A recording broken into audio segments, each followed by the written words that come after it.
First, we have the troposphere. This is where all of our weather occurs, and it is the lowest layer of the Earth's atmosphere. It starts at the Earth's surface and extends up to a height of 4 to 10 miles. Next, we have the stratosphere, which extends to about 35 miles above the Earth's surface. This is where our ozone layer resides and protects us from those dangerous UV rays. It is also the layer where aircraft travels, as it is free from weather disturbances. Now we go up to the mesosphere, where most meteors burn up on entry.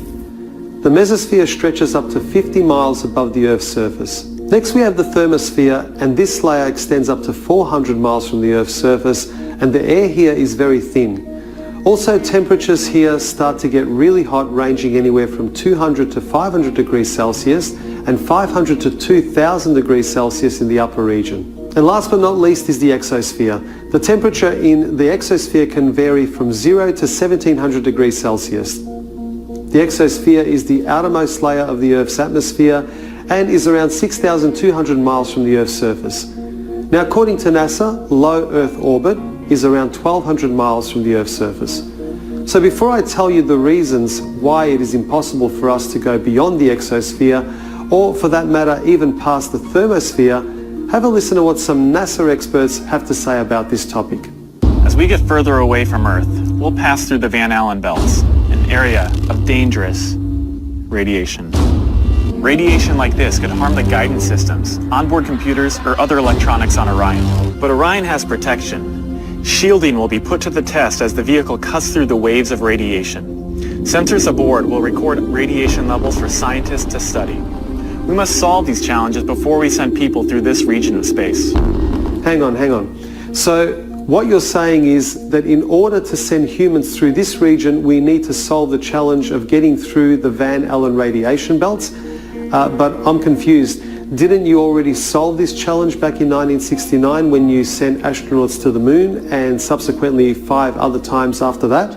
But we're also really pushing the boundaries in terms of where we're going forward with exploration. I think humans are naturally driven to do this, and this is really the beginning, I think, of human beings leaving low Earth orbit. I certainly plan on being around to see that. So she's a NASA astronaut, but I guess no one bothered to tell her about the first time that we left low Earth orbit. I guess she might be a little too young to remember. Here we have another astronaut that wasn't told about the moon landing 48 years ago. The plan that NASA has is to build a rocket called SLS, which is a heavy lift rocket. It's something that is much bigger than what we have today, and it will be able to launch the Orion capsule with humans on board, as well as landers or other components to destinations beyond Earth orbit. Right now, we only can fly in Earth orbit. That's the farthest that we can go. We only can fly in Earth orbit. That's the farthest that we can go. And this new system that we're building is going to allow us to go beyond and hopefully take humans into the solar system to explore. So the moon, Mars, asteroids, there's a lot of destinations that we could go to, and we're building these building block components in order to allow us to do that eventually.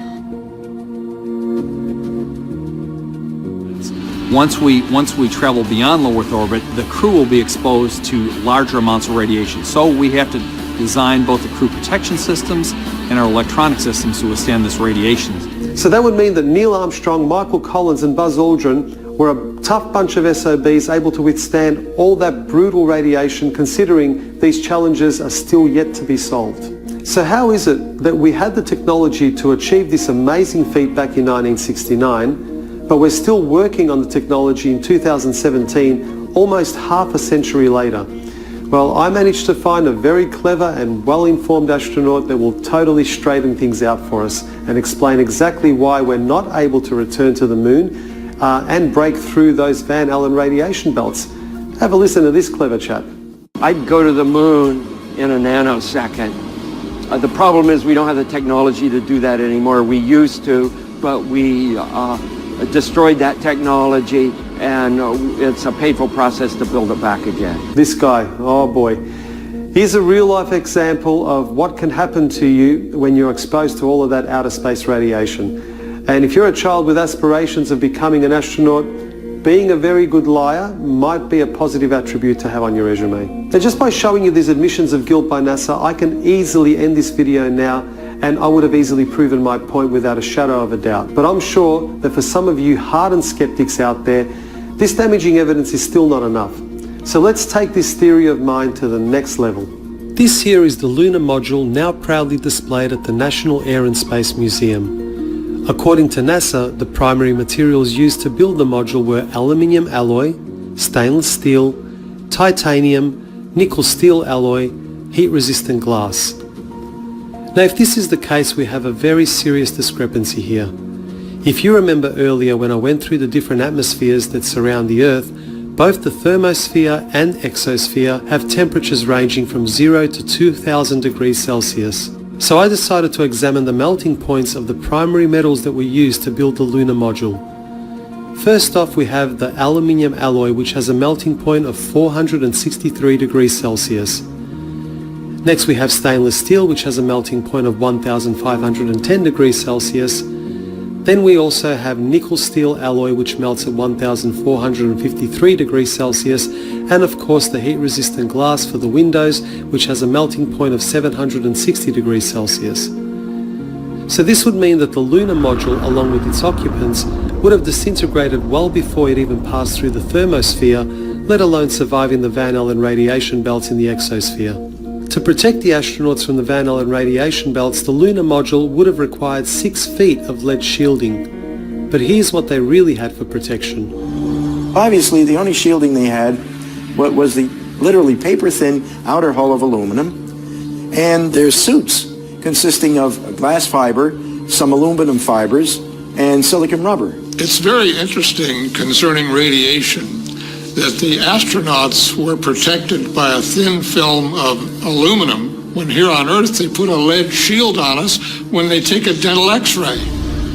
In conclusion, when NASA themselves admit to never having left low Earth orbit, and the fact that we don't even have the materials that could withstand the extreme temperatures and cosmic rays in space, how on earth can anyone believe that we ever went to the moon?